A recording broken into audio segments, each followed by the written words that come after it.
വിഷു കഴിഞ്ഞിട്ട് 1 മാസമായി. പക്ഷേ മാലപ്പടക്കത്തിൻ്റെ പെട്ടി അത് മാത്രം ഞാൻ കളഞ്ഞിട്ടില്ല. അത് വെച്ച് നമുക്കൊരു വാൾ ഡെക്കോർ ഉണ്ടാക്കിയാലോ?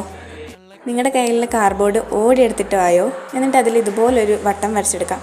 സ്കൂൾ പോട്ടിയോണ്ട് കോമ്പസിൻ്റെ വഴിക്ക് പോയി. അതുകൊണ്ട് തൽക്കാലം ഒരു പാത്രം വെച്ചാണ് വട്ടം വരച്ചെടുക്കുന്നത്. എന്നിട്ട് അതിൻ്റെ കളറുള്ള ഭാഗം ഒരു A4 പേപ്പർ കൊണ്ട് ഒന്ന് പൊഞ്ഞും കൂടെ എടുക്കുന്നുണ്ട്. പിന്നെ നമുക്കൊരു ചതുരം ഭാഗം കൂടെ വേണം. അത് ആ പെട്ടിയിൽ നിന്ന് തന്നെയാണ് ഞാൻ മുറിച്ചെടുക്കുന്നത്. അതിലും ഇതുപോലെ പശ തേച്ചിട്ട് അതിൻ്റെ ഒരു സൈഡ് മാത്രം ഇതുപോലെ കവർ ചെയ്ത് ഒട്ടിച്ചും കൂടി കൊടുക്കണം. എക്സ്ട്രാ നമ്മൾ മുറിച്ചെടുക്കുന്ന ആ ഭാഗം നിങ്ങൾ എടുക്കുന്ന ആ ഒരു കാർഡ്ബോർഡിൻ്റെ ആ വട്ടത്തിൻ്റെ സൈസ് അല്ലെങ്കിൽ കോമ്പസിൻ്റെ അളവ് ഒന്നുമില്ലെങ്കിൽ പാത്രത്തിൻ്റെ അളവിനൊക്കെ അനുസരിച്ചിരിക്കും കേട്ടോ.